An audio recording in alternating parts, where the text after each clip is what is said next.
Hey 49ers fans, I'm Thomas Mott. Welcome to Chat Sports, and today we have a fresh San Francisco 49ers news and rumor video to get your week started off right. I know, no grading video normally after a Niners win so far this season, Niner game this season. We always grade the performances and do that full video. Well, most of you guys know, we had a bye week. Yes, the early week 4 bye, which I'm not a huge fan of, but what are you going to do? You got to play the schedule that's in front of you. The good news is, though, we won the bye, because we're still undefeated, and guess what? We're the only undefeated football team in the NFC. Yes, today is a great day for the Niners, and now we can look ahead to more real football coming up next week, really in like 6 days, depending on when you watch this video, as we take on the Cleveland Browns. But first, I want to just dive right into a look around the rest of the NFC West. Because again, there's no Niner game to react to, but there's plenty of other NFC teams, and NFC West teams in particular, that struggled this weekend. The Niners again had that early bye, and the good news is, NFC West does not look that hot, at least what happened this past yesterday on Sunday. So, the NFC West standings, as you see on your screen right now, the Niners are 3-0. We are at Cleveland next week. We all know that. The other big teams on here, though, Seattle, they got a win against Arizona, so they're 3-1. They take on the Rams at home on Thursday night. But the big one here, the Rams are 3-1 after giving up 55 points to Jameis Winston and the Tampa Bay Buccaneers, the same Buccaneers team that lost at home to Daniel Jones and the New York Giants. Not a good look for the Rams there. And of course the Cardinals, 3-1. They are yet to win a football game as they lost to the Seattle Seahawks. They will take on the Bengals coming up here on Sunday. Listen, Seattle's a good football team.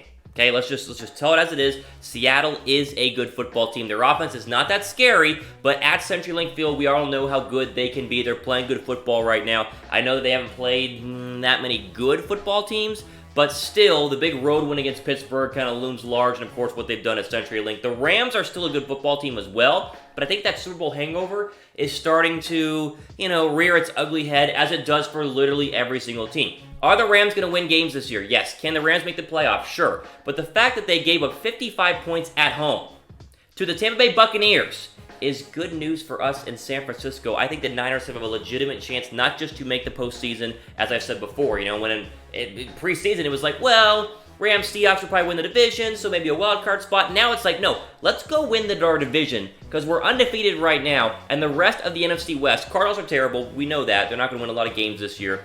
The Rams are struggling, and Seattle is not that scary on offense. I think there's a real possibility the Niners can win this division. What do you guys think? Are the Niners not the best team in the NFC West, the best team in the NFC? Whew, that gets a little bit tougher, but Dallas lost last night, so we're the only undefeated team left. And we got the Browns next week, which means we could be 4-0. Are they the best team in the NFC? Let me know what you guys think. I'm going to say not yet. They have the best record. I think there are some other good NFC teams right now that if you matched them up against the Niners could be a close game, but we are right up there. I mean, we're a top 3. How about that? Is that fair? I think that's fair right now after the bye week. Top 3 team in the NFC, and I would argue we are the best team, not just record-wise, but on paper, from the eye test, in the NFC West as well. Also, quickly, before we move on, 49ers mailbag.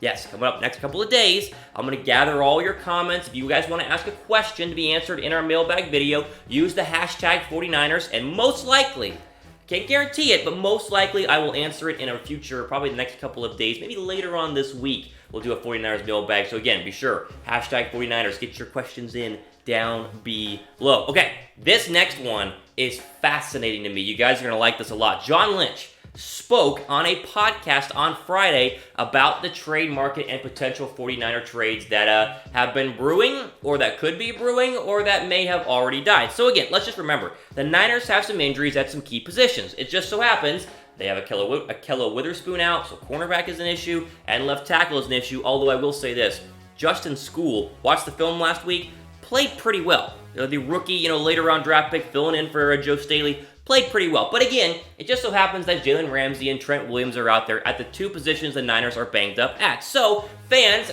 especially here on these videos, have been split on saying should they make a move, make a trade, or should they stand put and save for what could be a, adding to a good football team here in the future. Well, GM John Lynch, he spoke on a podcast on Friday about the trade market and had a lot of juicy little tidbits to say. So first off, quickly, before we throw up the actual quote, he was asked about are they looking into trades, and he said yes, like they have looked into trades, they want to improve the football team, but what he did point out, we kind of talked about this a couple weeks ago, is that just because a guy is available on the trade market does not mean the team is actually wanting to trade him, aka Jalen Ramsey. Remember 3 weeks ago, I was one of the first to report that the Niners made an offer to the Jaguars that was rebuffed, right? The Jags did not want the Niners' first-round pick and a mid-round pick. Well, apparently the Jaguars have been offered from a different team 2 first-round draft picks, and they've turned it down. I think John Lynch was talking specifically about the Jaguars and Jalen Ramsey because, yes, we all hear from ESPN and Fox Sports and Schefter and all those people that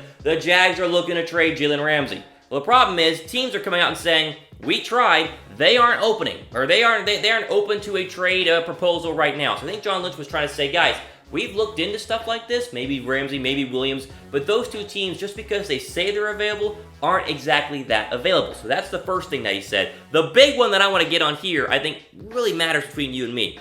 Lynch said, quote, let's throw it up, believe me, we sense this team has something special to them. It's very early in the year, but anything we can do to improve, we're going to be aggressive and try to do so. So long as it's not mortgaging the future and just going to give us short-term success and hurt us in the future. I think that kind of puts a bow, maybe silences all these potential trade prospects, Ramsey, Williams, whatever. John Lynch said, yes, we recognize how good we are. We recognize that this is the best opportunity we have had to win the NFC West and actually make the playoffs and what feels like forever since Harbaugh and Kaepernick, which is like 15 years ago. Not that long, but you get my point.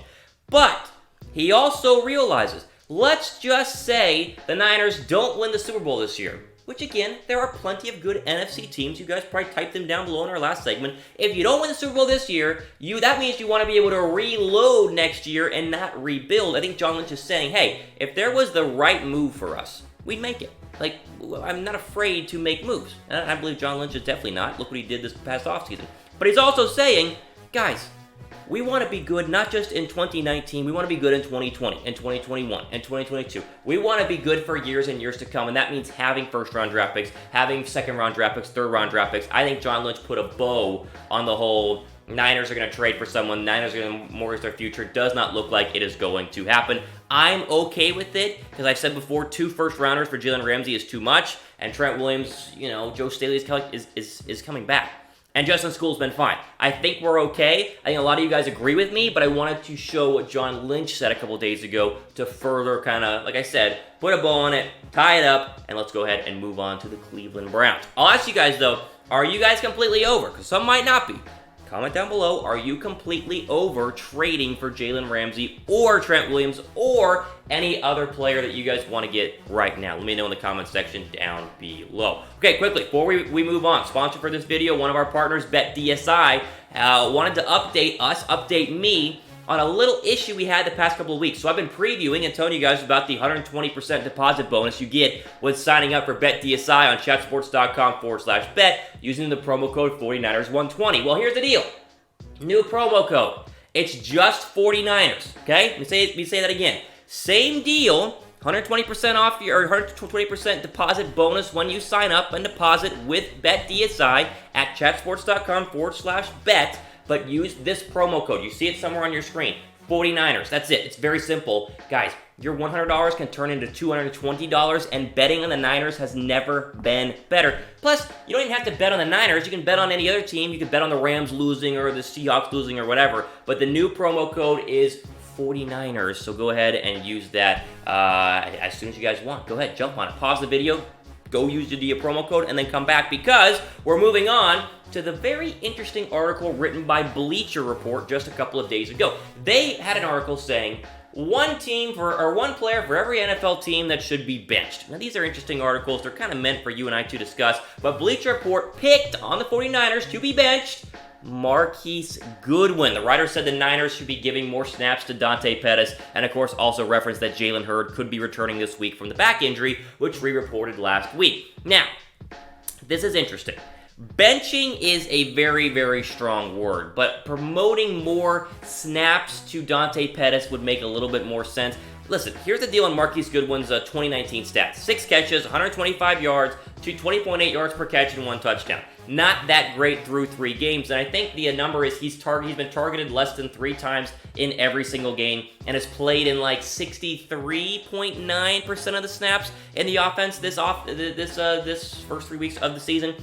Pettis has played a lot less. We've talked about how Dante Pettis has had, an injury and maybe he has lost some faith from the coaches and stuff like that. But the idea to bench Marquise Goodwin, probably your best speed receiver still at his age, to me is a little bit ridiculous. I get the idea of bumping up Pettis, and we've talked about, again, if he's going to be healthy, I think he's going to get more reps. And we talked about last week how his touchdown catch looked like they were relying on him late, could be an indication of things to come. But benching Marquise Goodwin is a little bit strong of a word here. I think you guys would agree. These Niner receivers are going to rotate in and out. We'll see what happens when Jalen gets there. But the idea, again, to bench a veteran wide receiver who, is not getting the football a lot and not getting a lot of good stats is, to me, a little bit early and a little bit crazy. But I'll leave it up to you guys. Would you bench Marquise Goodwin for Dante Pettis? Or, you can answer it this way, do you want to see more snaps for Dante Pettis than Marquise Goodwin? How about that? Is that a better question? Let me know in the comment section down below. Okay, quick here, little rapid fire here as we continue to move on to the 49ers news and rumors video. Jeff Wilson Jr., you guys love him. Fan favorite running back here, promoted from the practice squad after Tevin Coleman went down for the injury. Well, here's the problem. Coleman's coming back this week. That means you're going to have 4 running backs if you keep Jeff Wilson Jr. So the question is, are they going to send him back down to the practice squad? Now, listen, depth chart, you can put it in front of him right now. You guys can see it. I have Coleman 1, Breida 2, Mostert 3, Wilson 4, but you can obviously move Breida or Mostert or however you want. It's 4 running backs. It's running back by committee. The problem right now with Jeff Wilson Jr. is, do you need to keep 4 if Coleman comes back and is healthy? Now, Wilson's stats are good. 18 carries, 52 yards, 2.9 yards per carry, 4 touchdowns. He's been great in the short yardage situation. I love him as a running back. I think he has a real potential in the future on this team. But if you want to send him back to the practice squad, he has to clear waivers, which means any other NFL team can go ahead and claim him on their active practice squad, or their active roster, So, are the Niners going to risk losing out on Jeff Wilson, who's been pretty darn good, as an undrafted free agent on the squad? Are they going to send him back with the potential to lose him, or are they going to somehow make room for him on the active roster? It's yet to be seen. This is something to keep an eye on as the days go by, because they need to make a decision now, because Tevin Coleman is coming back. So, I want to put this in your guys' mind, and then I'll, kind of come back to this. We'll circle back later on in the week and see what the Niners actually do. But I'm very curious to see what's going to happen, because Coleman comes back. Yeah, Jeff Wilson's been great, but I've said many times before, when healthy, Tevin Coleman's really special, and especially in the number 2 rushing attack in the NFL. He's only going to continue to get better. The good news is we have a stable of running backs. This is not like the quarterback where if you have more than one, you don't have any.